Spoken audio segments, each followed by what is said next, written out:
और आपको सीधा राजधानी भोपाल लिए चल रहे हैं, जहां अंतर्राष्ट्रीय गीता महोत्सव के दौरान मुख्यमंत्री डॉक्टर मोहन यादव पहुंचे हुए हैं। तस्वीरें देखिए आप। सुबह सीएम उज्जैन में थे।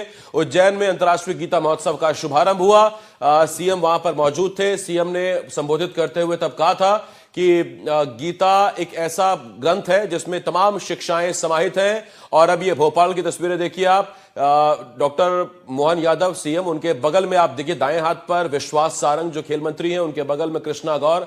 इधर उल्टे हाथ पर आप देखिए तमाम मंत्री मौजूद हैं। रामेश्वर शर्मा विधायक वो मौजूद हैं। और ये भोपाल की तस्वीरें हैं जहां अंतर्राष्ट्रीय गीता महोत्सव का शुभारंभ होने जा रहा है। और अंतर्राष्ट्रीय गीता महोत्सव पर दीप प्रज्वलित किया जा रहा है। श्री कृष्ण भगवान का आशीर्वाद सीएम ले रहे हैं और ये दीप प्रज्वलन का कार्यक्रम चल रहा है। औपचारिक जो एक शुरुआत है कार्यक्रम की।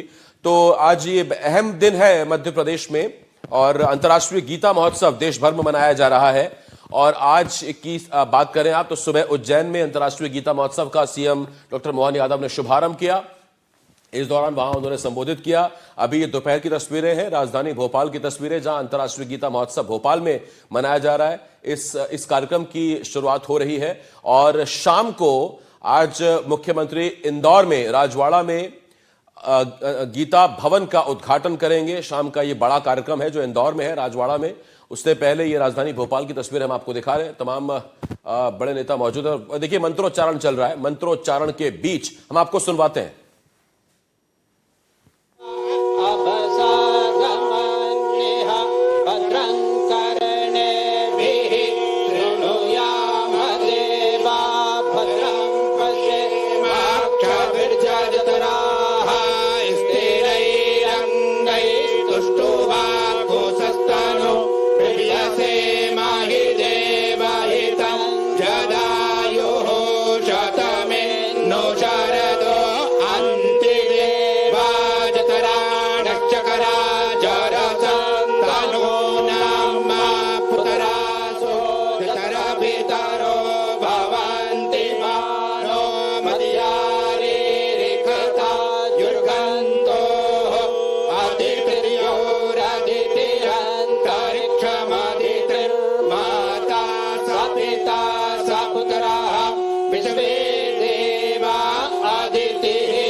शांतिर्भवतु। बहुत बहुत धन्यवाद। और अब मैं निवेदन करना चाहूंगी, स्वागत की बेला की ओर बढ़ते हैं और मैं निवेदन करूंगी श्री शिवशेखर शुक्ला जी एसीएस सर से कि कृपया आप माननीय मुख्यमंत्री जी का पुष्पगुच्छ भेंट कर स्वागत करेंगे। आप सभी अपनी तालियों के साथ हमारे बीच माननीय मुख्यमंत्री जी मौजूद हैं, उनका हृदय की गहराइयों के साथ स्वागत करेंगे। साथ ही साथ मैं निवेदन करना चाहूंगी श्री अमित यादव जी हमारे साथ मौजूद हैं, आप मंचासीन सभी अतिथियों का स्वागत करेंगे। साथ ही साथ श्रीमती पूजा शुक्ला जी उप संचालक संस्कृति भी हमारे साथ मौजूद हैं, आप भी मंचासीन सभी अतिथियों का स्वागत कर रहे हैं। हम सभी तालियों में कमी नहीं आनी चाहिए। हमारे साथ सभी विशिष्ट अतिथिगण मौजूद हैं जिनका हम हृदय की गहराइयों से स्वागत कर रहे हैं, अभिनंदन कर रहे हैं। गीता केवल एक ग्रंथ नहीं, ये जीवन का विज्ञान है, कर्म का ज्ञान है और मानवता का संविधान भी है।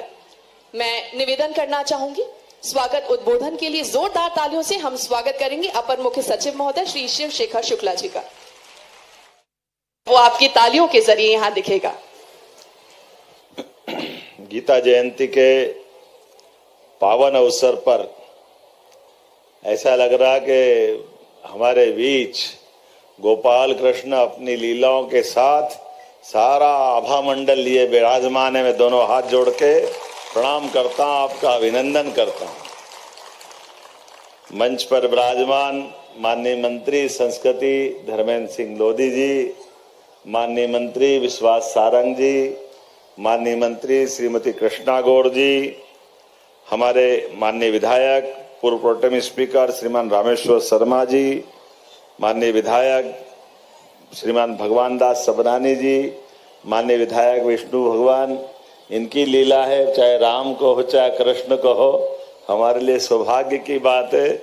माननीय विष्णु खत्री जी, जिलाध्यक्ष रविंद्र यति जी, डॉक्टर उमेश वैद्य जी, विश्व गीता प्रतिष्ठानम प्रमुख डॉक्टर विष्णु नारायण तिवारी जी, केंद्रीय महामंत्री विश्व गीता प्रतिष्ठानम पंडित विष्णु राजौरिया जी, अध्यक्ष परशुराम कल्याण बोर्ड, इस अवसर पर SCS शिवशेखर जी, माननीय श्री राम तिवारी जी और आप सब, सच में आज गीता जयंती का ये जो अद्भुत अवसर है, और ये बात सही है कि गत वर्ष गीता जयंती पर इसी लाल परेड ग्राउंड पर भोपाल में आजादी के बाद पहली बार 3500 विद्यार्थियों ने एक साथ गीता पाठ करके वो अद्भुत रिकॉर्ड बनाया था।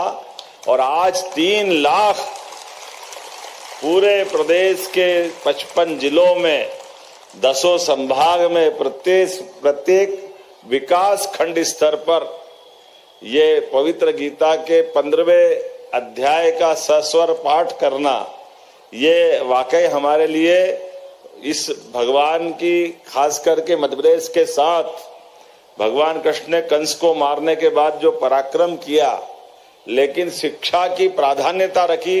5000 साल पहले भी हमारा समाज इस बात को लेके चलता है कि विद्यार्थी अपने विद्या अध्ययन काल के बाद सच में वो अपना जीवन पूरा करता है। जन्म से उसकी जीवन की जो शिक्षा की जो अधूरापन है, वो गुरुकुल, स्कूल, विश्वविद्यालय में आकर के वो परिपूर्ण होता है।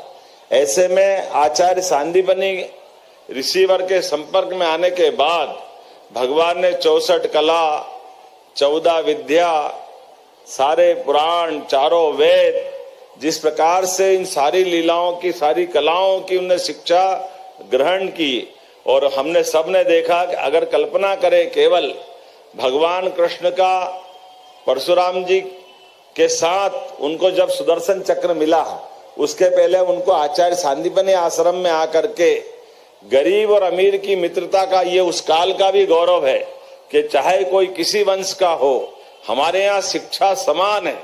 तो कृष्ण सुदामा की दोस्ती भी वो हमारे अपने प्रदेश में हुई है, जो हर काल हर युग में हमारे लिए एक हमेशा का पाठ भी है कि अपने स्कूली जीवन में जिनसे मित्रता हो, दोस्ती हो जाए, उसको जीवन भर याद भी रखना है।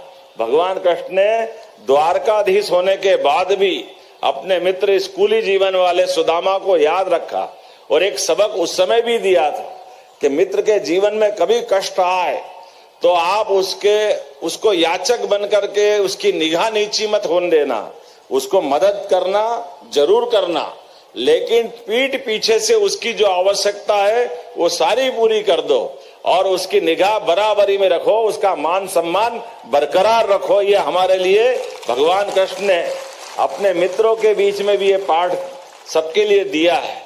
और चाहे वो महाभारत का युद्ध हो, चाहे कंस को मारने वाला घटनाक्रम हो, भगवान के जीवन का प्रत्येक पल उनके हमारे सबके लिए सदैव संघर्ष वाला भी रहा और सबको शिक्षा प्रदान करने वाला भी रहा है।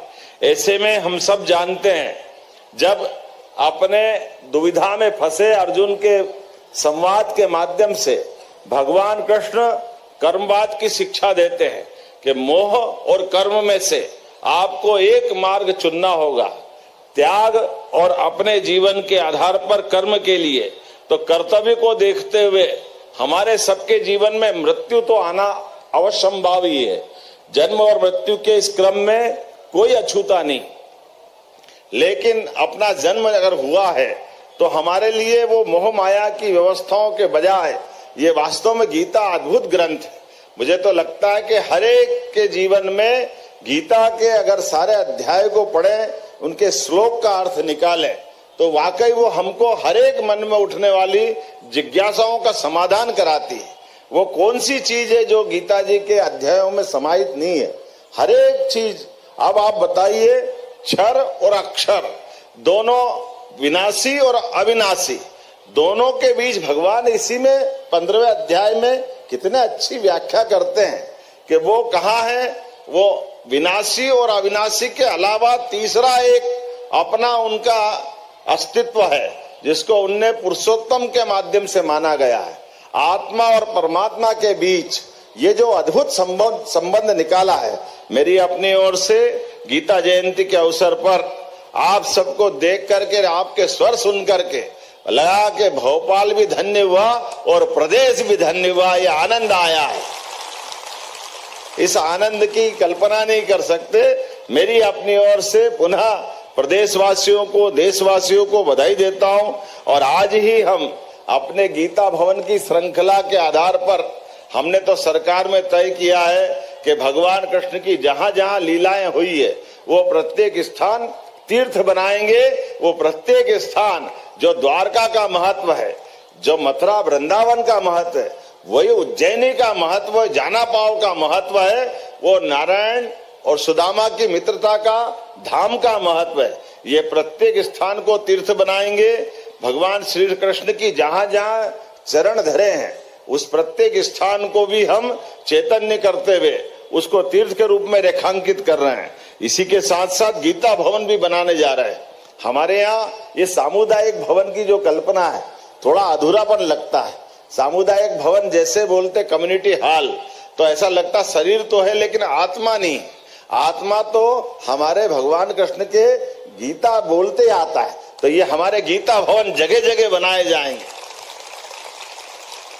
और गीता भवन बनाने की कल्पना के लिए नगरीय निकाय को जोड़ा है। नगरीय निकाय के साथ साथ उसके विस्तृत प्लानिंग भी हुई है, लेकिन हमने कहा तुरंत दान महाकल्याण, इसलिए आज पहला गीता भवन राजवाड़ा के पास लोकार्पित इंदौर में हो रहा है। मेरी अपनी ओर से ये हमारा संकल्प की पूर्ति होती है। हम सब जानते हैं पुरुषोत्तम योग हमें गहरी सीख भी देता है। और वास्तव में भगवान कृष्ण के इस अध्याय में संसार को कितनी अद्भुत कल्पना की गई कि हमारा इस संसार के साथ संबंध कैसा आता है। इस एक पेड़ की कल्पना की गई, जिस पेड़ की जड़ें तो ऊपर आकाश में परमात्मा के धाम में है और हम मृत्यु लोक में शाखाएं लेकर के आए हैं। हमारा सबका समय उसके साथ जुड़ा हुआ है। इस संसार के साथ ऐसी कई सारी चीजों के बीच भगवान कृष्ण ने सब कुछ समझाने का प्रयास किया है, जिसमें जीवन का आधार, हमारी शक्ति और इन सब के ऊपर सत्य सबसे ऊपर है। आज के इस अवसर पर हमारे लिए जो दिखता है वो होता नहीं, जो होता नहीं वो ही हमारे बीच में समझने के लिए आज के इस पुरुषोत्तम पाठ के माध्यम से बताने का प्रयास किया है। हम सब जानते कि जिसका जन्म हुआ है भगवान भी उससे अछूते नहीं है। कर्मवाद के आधार पर भगवान को भी मनुष्य के समान इस पृथ्वी लोक पे अवतरित होकर के वो सारे सुख दुख, वो सारे कष्ट भी उनको भोगते हुए अपनी अपनी नीति के आधार पे चलना पड़ता है। और ये उसी प्रकार से है जैसे परमात्मा ने हमको आत्मा दी है,